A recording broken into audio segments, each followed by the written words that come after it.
I guess this is just as good as it's gonna get. Around how many times has this been? So many times recording a comeback episode. Now, this podcast is called Try to Be Happy or Try and Be Happy. And I'm starting to really think, I don't really think this is a very happy podcast. I don't think it makes anyone smile. I think it just makes people feel like more dread, either for me or for themselves. They're like, wow, like this person, I'm so sorry that I had to even open this. Like, I don't even know where people had the idea that this would probably make them happy. It's probably from the name. And I also realize I'm a big yapper and I have a really hard time getting straight to the point to things. Call it neurodivergence or whatever you want, but I'm definitely 100% of the time probably just going through it, and there's a million and one things on my brain. When you grow up with trauma, the way that I have, and like many others, you like to play it off. Well, I don't know. I would say like this is common for people with my personality anyways, who have social skills or less social anxiety, and just make light of things sometimes. And I thought, oh, I'm gonna make light of things, but there's so many episodes that I record that I'm so sad and crying, and I posted even one of them that was like, I'm back, and then I was crying, and then I was like, guys, sorry if you don't hear from me. And that's terrible. Can I just say that's honestly terrible, and I mean that on a real note. I think it's actually terrible for me or anyone in general to put out that they're going to do something to themselves or hurt themselves in any way. Obviously, it's a cry for help. It's a good thing and it's a bad thing, I would say. But you have to have the not emotional intelligence. What's the word? You have to come to that realization yourself. I don't know really what the word is, but you have to do the work yourself to realize that is kind of crazy. If anyone else said that to you, you would probably be like, you need to go get some help. And I think I always think back, because I don't know, I also am realizing I'm a lot more, I don't want to say responsible, but I guess responsible. Not really, but I am in a way, especially around younger people. My nieces and nephews hate it because they were like, why do you keep saying you're old? Why do you keep saying it? I feel like that's the problem is growing up, my sisters and people I knew, and some of my older friends too, by the way. I have friends that are 10, 20 years older than me. And I mean, 25 is still a young age as far as I know. I'm not really old. I'm still a baby, and I'll admit I'm a baby also. But the thing is people younger than me are babies. And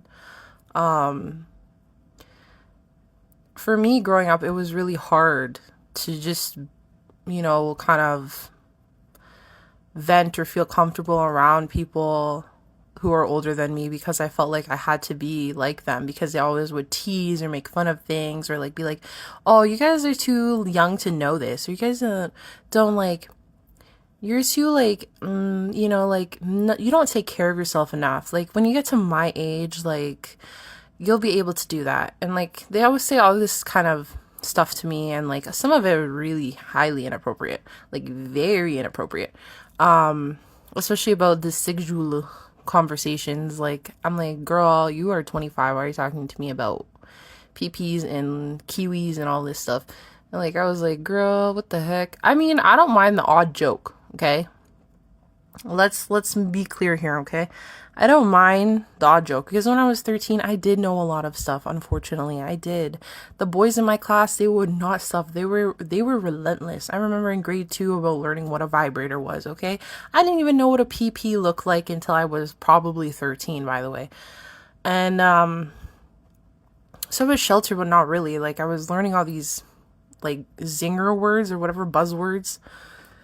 I had no idea what was going on. I was learning all these buzzwords about, sexual things that happen between people or to themselves and whatever. And, like, it didn't really affect me much, but it was when they started like making comments about like, oh, you should definitely like lose it to this kind of guy or this like person, or like, like, oh, like show me how much armpit hair you have, and like making me uncomfortable. Like, what the fuck? I just thought that was like really silly, like to do to a kid that's just like starting puberty. And then like, of course it got worse as you're older. Do you have a boyfriend? Have you done it yet? All this stuff. Anyways, I digress. The whole point is, the bottom line here is that it is very different to make sexual innuendos and puns around kids who may or may not get it, versus like actually directly saying stuff to their face about their own sexuality and their own activities, especially when you are I'm gonna give some room. But yeah, 18 and up, but 20 and up, especially, you should know better. If they're 20 and younger, maybe just refrain caution. I mean, sometimes there are certain like scenarios where I've experienced where like you'll just get into a topic and talk about things. But to me, like, you have to be mindful overall.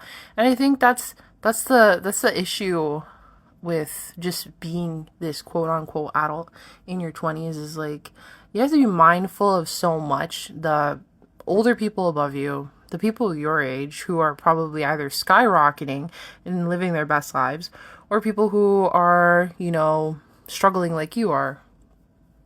And then there's the other youngins that you have to take care of. You're an adult, you're not cool enough to be part of the kids because you're old. And also you're just old, so it's kind of creepy sometimes. So no matter how much I think like, this is gonna sound so stupid. I don't attract kids in like a creepy sense. Come on, guys, stop thinking that. Like, it's just me thinking I'm making it worse. But just because I brought up this topic earlier. Anyways, so, but like, I feel like younger people enjoy my spirit because I'm kind of young at heart, and I think I'll always will be in a way. Like, I like to, I don't know, I like to explore different things. I like to play different games. I like to learn what's going on in their world and stuff like that. And I feel like that goes a long way, especially because I'm an aunt to so many kids. And like in real life, I don't mean just in my Discord.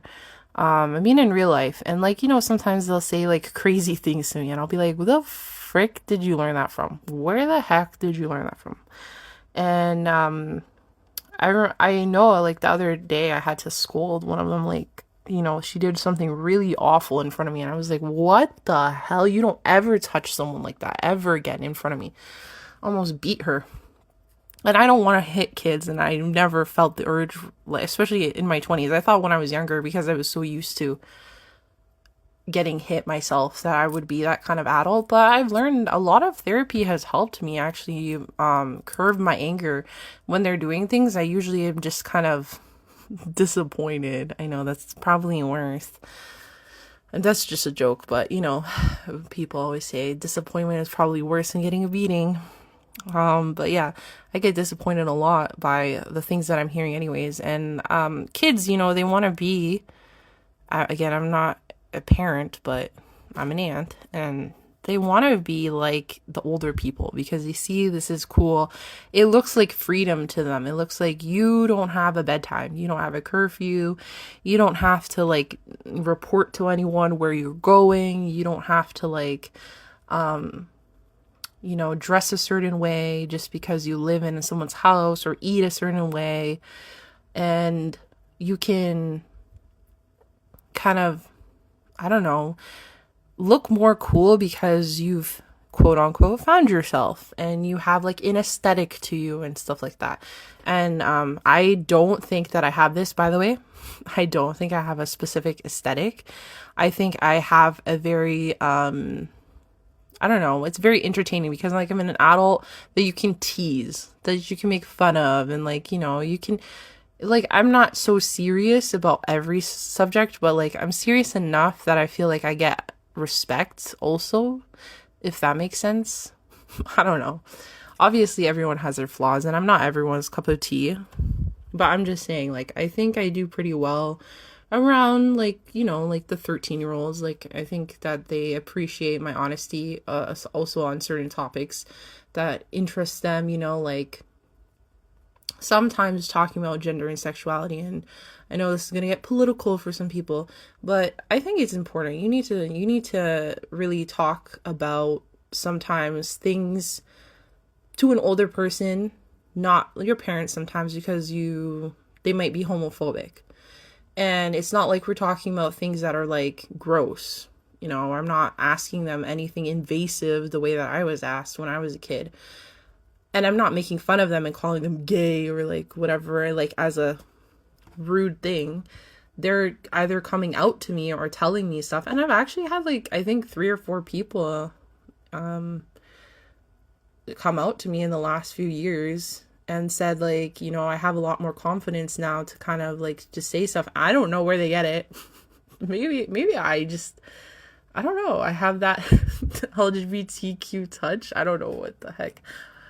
But I don't know, whatever. And it's nice in a way, because to me, it tells me that they're comfortable with me. It tells me that they don't mind being their authentic self. And I think that's what I like. I like when people become more fun and, you know, silly about the way they live life and not so uptight. But of course, I am also really uptight about life. And so weirdly enough, it sounds like I'm just not making any sense, but I feel like this does make sense in a way. I feel like it does. If you put all of it together, it feels like for the only thing I have in balance in life is this thing where I can be serious and both not. Again, I'm not everyone's cup of tea. For some people, I'm too serious. For some people, I'm going to be too funny and unserious. And I've been told that in life. You know, I had one time I was working a job and I remember crying because I was so upset. I hate this bitch, by the way. She was such a rude bitch. And she worked in HR. Of course, I don't know what's wrong. Sometimes like people in HR just need to remember there's human in the name. But again, I learned later that they are supposed to protect the company, not you. So this girl, and obviously I was really young to be a supervisor for this job, even though like it's a job that, I don't know, I felt like was appropriate for my age. And it was the older people who were working it that probably should do better. Anyways, everyone has their path, whatever. But, you know, sometimes I have those like, like I get so angry thinking about like the way I was treated just because of my age. Like I was like 20 and like a supervisor and like what the heck. But, and it wasn't anything like I was supervising anything humongous. It was supervising the dining room for an old age home.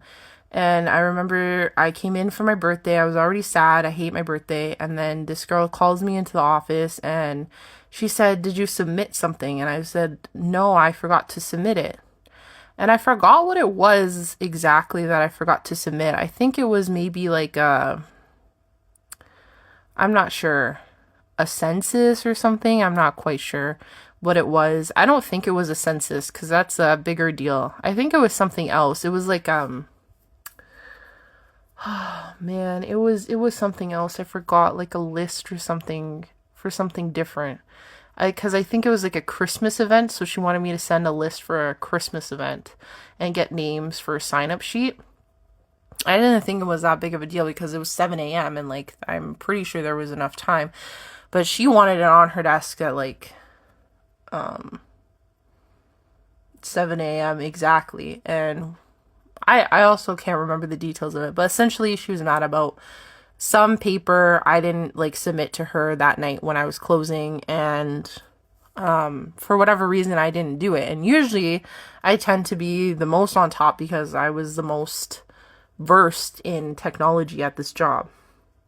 And this girl, she was like, I started like telling her, I was like, oh, well, I can just send it to you now. I'm sorry. Like, and I was told her, I was like, sorry. And then she goes, you just don't get it. You just don't get it. She starts lecturing me. And then I start laughing. And I was like, because I was like, are you serious right now? I'm getting lectured for something I can send you right now. Like, the more you're talking to me, the more it's going to be delayed further. And I'm like, I understand. And she's like, no, you don't, because you don't take anything serious. And like, it just kind of, at that point in my life, I was like, are you serious right now? You think I don't take anything serious? Like, and to a lot of people who know me, they would say the opposite, because I'm quite serious. Like, I think responsibility is a huge thing for me, and especially when people, do something wrong. Like, if I did something wrong and like I say something stupid, for example, these podcast episodes, and they're irresponsible, like, obviously I've got to take ownership, because I'm putting content out there. Whether or not it reaches large amounts of people is more of like a other topic, but it doesn't matter, because every person, to me, I'm like very micro level when it comes to how I care, and I care about every single person. And I think like, oh, this could really impact someone to push them over the edge, or think that life is not going to get better and things like that. And to me, that's not what I want to get across, especially to me now. Maybe before I was being self-centered, and probably that's the case because I was lonely, I was self-centered. I still am self-centered in a lot of ways, and some of it is just because I'm learning how to not be a pushover anymore. And so some of it sometimes is like me aggressively being selfish and just saying, fuck it, I'm going to do what I want, post what I want. And then I think about like the impact it has, and I think that also has to do with like the way I philosophically think. I don't know. Well, I do know. Anyways, I really gotta take like a talking class or something, because the way that I speak is so all over the place, and I really think that would be helpful, especially because I'm projecting to go to law school now, and there's so many updates for everyone. Well, I don't know. No one really listens to this, do they? I have like a handful. I would say like I have a handful of people that actually listen to this, and like, hey, how are you guys doing? You guys want anything from the gas station, from that meme? Anyways, moving on. I don't know. The point is taking responsibility is important. Being an adult is important. Being happy is important. And being sad all the time, unfortunately, is not going to be great in the long run. And responsibility means being upfront and honest to yourself first and others. But especially yourself, that, you messed up, or, maybe you should change something. And I think that's also a big thing that I've got to work on, is how I critique myself. I'm really hard on myself all the time. My therapist tells me, everyone tells me that I'm really hard on myself, and I talk negatively to myself. I expect people to be disappointed in me, and I got to unlearn a lot of things. Now, is this going to be something that happens overnight? No, because it's still happening currently. And the fact that I'm even admitting this is proof that therapy works. Because, or well, at least acknowledging myself over and over again, okay? That's what people forget. I think sometimes when people talk about therapy, like it's a waste of time, it's a waste of money, why would you just talk to someone and spend money like that? I don't think that's really the case. I think the case is that, when do you really have time to analyze yourself critically in a safe space? Like, really think about when is the time you've actually had a safe space to, pick yourself apart and kind of look at your actions. There's not many times, because usually we're confronted with negative emotions we don't even recognize are coming through. And there can also be, or there can be another person who's involved who directly influences what we feel or think, or how we're going to go about thinking through things. And there can also be like people who are involved directly with the situation and will sugarcoat things or maybe be too hard on you.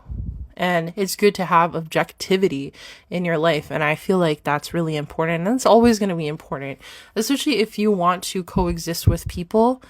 I think that's my biggest thing in life is if you want to coexist with others and not be hateful and not be full of like so much anger for yourself, I think you have to work on yourself so you can be with others. And I don't know if my message is ever gonna like go beyond my four walls, this phone. I post videos here and there.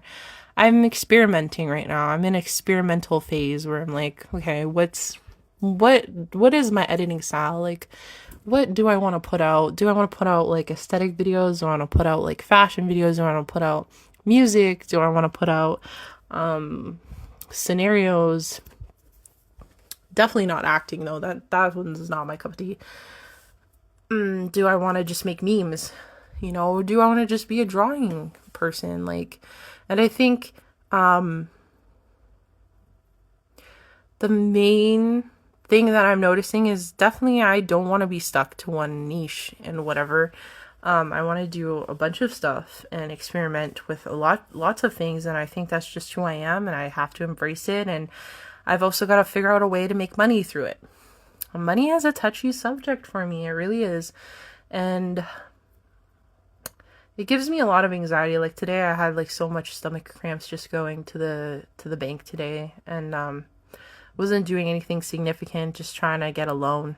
And the hard part about all of this is that like my finances have my whole life not been my own. My finances have been someone else's finances, or like someone has helped me or someone has expected me to help them. And like it's always give and take. It's never, this is my money. This is my money I earned. Every time I earned money, it was for the intention of giving to others. And even when I got my first apartment, I considered, how much space is it going to have for my friends to come over. And then I considered for my car, and this one was like really stupid of me. I considered, like long road trips, and, like I have this amount of friends, and newsflash and spoiler alert, friends change, and unfortunately they stop talking to you, especially when you're going through the cray-cray. And also like making choices, obviously, that they don't even know you're making is kind of silly in a way. It's like torturing yourself, honestly. And the disappointment I felt was like, oh, great. Like now I can't use it for what it was intended for. And like, no one asked me to do that. No one asked me to buy a car that could accommodate, people, my friends. And no one asked me to go and get an apartment to accommodate my friends either. But I always valued friendship because I had no family. And, I just said nieces and nephews, and I'm an aunt and whatever. And yes, that's all true, but my family is on a different standard than anyone else to me. It's weird. My dad and my brother are definitely above, and my nieces and nephews. But I can't say that I feel that way about my sisters or the person who birthed me. I don't really like her, and we have reason for that, everyone in my family now. There's a lot happening, and there's too much happening, and I've been going through it, and even while I'm recording this podcast, rest in peace to my nephew who passed away in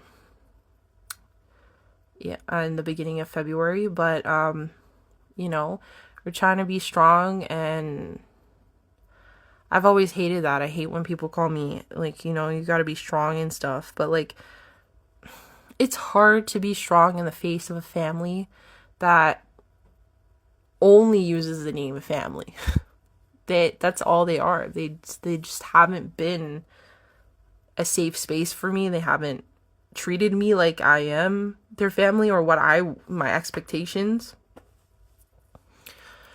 And even the bare minimum. It's really like all the time it goes back to money, the fights, the past, and then they'll tell me if I bring something up, they'll tell me why am I bringing up the past and all this stuff. And like it's the silly cycle of like you did this, you did that, and not enough of okay, we did this, how do we fix this? And no one really moves on and does stuff. And to me it's kind of silly. Like honestly, it's proof again that therapy has helped me a lot, and my friends have helped me a lot. Different lives I've lived, I guess, being on my own for so long, and moving out at 13 into foster care helped a lot. And 13 years old like me going into these people's homes, like learning what Canadian life was like for other people, and like, oh, what I learned at home was a normal. And, oh, people don't get beat all the time just for being bad. Or, people go to the doctor when they feel sick. They don't have to suffer until it's, like, critical. And I think that's why I'm having so many, like, health problems now, because I put off myself for so long. I was so used to, as a kid, taking care of the adults first, then for me to take care of myself. And so when I was a teenager and in foster care, there's only so much that you can learn, but also especially when you're foster parents after not the first one who I had for 8 months, but she was not supposed to have me for that long. It just was a case of they couldn't find a proper home for me that was close to my high school, because I fought to be going to the same high school. I didn't want to move high schools. And anyways, and then they found me a foster home that was just as dysfunctional, but in a different way. No one was beaten, no one was anything, like, but they were psychologically, like, messed up. And, like, taking it out on the foster kids who are already psychologically messed up. And even if you look at it on an outsider perspective, the foster parents were less in a terrible situation that we were coming from. But, you add on their stress onto us that they take out onto us. And it doesn't do good. It doesn't do well for children who are in need of a safe space to feel comfortable to relearn life. And you can't relearn life when they keep telling you they're busy or they're too tired or they need to go to sleep and all this stuff day in and day out. All you learn is how to avoid your problems. And I'm like a perfect bundle of all my environments in one. And I think that's why I struggle so hard, because one side of me knows that's, like my life is okay. But one side of me knows that I'm not capable of doing things because I don't know a lot. And the okay part is just because I have access to a lot of things that I advocated for myself for, or people who have helped me advocate or taught me like what to advocate. For example, like my workplace really advocated for me to go on disability and to go get help, because, and I shouldn't laugh there, but it just feels horrible to really say it. I don't know, whatever. Stop critically analyzing myself. But yeah, people have really supported me to go get help and seek aid, and to, really work through my trauma, the PTSD, especially because PTSD is the number one thing in my life that really holds me back. And every time a big upset happens, like, the death last weekend, I just went back into a hole. And like, I feel like every single time I'm in a really deep hole of this podcast, somehow I'm like, I need to go post something. And like, is that the best thing? Not really. But I think that it's definitely a space that I feel is safe because it's so small. There's not a lot of people. I don't have to answer to anyone. I don't have to like hear anyone like respond to me right away on what I'm saying. I can just say my shit out my mouth and then, kind of reflect on it. Also, I have time to look back on it. And sometimes I do make the wrong choice and post things without really thinking it through, or, I feel shame towards posts I made and delete them because I just don't think they're good enough. Or I feel like it's not necessary anymore. I feel like the motivation I had to do it is not great. And, my favorite episode, of course, is Motivation is Not True. That's not the name of the episode, but anyways, but go check that episode out. And yeah, I just feel like, anyways, I'm back. I forgot what I was talking about because I had to plug in my phone because it was gonna die. And this is my number one way to record episodes, obviously. So whatever I was talking about, whatever, it's already been half an hour of me talking when I looked back, and felt like 10, 13 minutes. To me, last time, also, I realized I'm so out of breath. Like, that's how much you can tell. Like, just from me talking alone, I'm so out of breath. And I've been physically inactive. It's actually quite terrible. I can't lie, but whatever. I gotta get more physically fit, but I'm gonna kind of end off this episode. I don't know even where I ended off on the last note. Probably when I'm editing, probably see and be like, ooh, that was a terrible place to cut off, but who cares? Anything goes. And I don't mean to reference Emma Chamberlain's podcast. I just mean, like, right now, anything really is gonna go. But yeah, what was I gonna say? I mentioned Emma Chamberlain so many times in my podcast, and well, not my podcast, but my other stuff.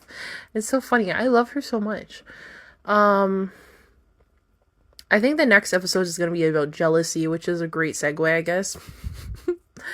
I think the next episode is going to be jealousy, and I don't know if we're going to have much structure moving forward at all.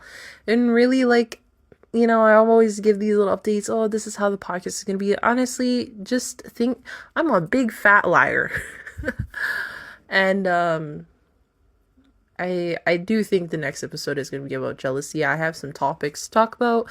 And I also wanted to say that there's going to be more guests on the show. If you are a listener, it doesn't matter. I've realized this is quite the international podcast. It doesn't matter where you're from. If you can speak English, or I can find someone who can speak the language and translate for you, and you have any questions or you want to come onto this podcast, feel free to find me on at Existing Silly on TikTok and on YouTube. You can also find me. I'm no longer Soggy Socks, by the way. I rebranded, guys. I'm no longer Soggy Socks. I forgot to say that. It'll be Existing Silly, and you'll find me on YouTube. I have some YouTube videos up there, and then I think what I'd like to start is a Discord server, where people can join the Discord server and end up on my podcast. And we just have like a community, like nothing special, nothing like extravagant, but I would just have like some people come on here and, talk about what makes them happy, I guess, because obviously I'm not really great at it. So maybe the point of the show should be, how do other people make happiness out of their dark times, I guess. I don't know. You guys have to tell me. Thanks to all the Japanese listeners, the ones in Africa. Shout out to you guys. Nigeria, I see you guys. Germany, I see you guys. I think I have a lot from the United States, which makes sense because most of the people in my streams are from America. Very little Canada, thank goodness. But yeah, if you're interested in it, I will create an Existing Silly Discord, and if it's linked to this episode, then feel free to click the link and join and say hi. And I'm pretty active on socials. Yeah, and I'll create a new Discord for all of you guys, and I feel like it will be a slow journey to gain some traction, But consistency is key, I guess. That's what everyone says. So with the new sign off, I don't know. You guys vote, maybe. Actually, you know what? Whatever. This is Existing Silly, or Silly, signing off. See you guys next time, or well, talk to you guys later.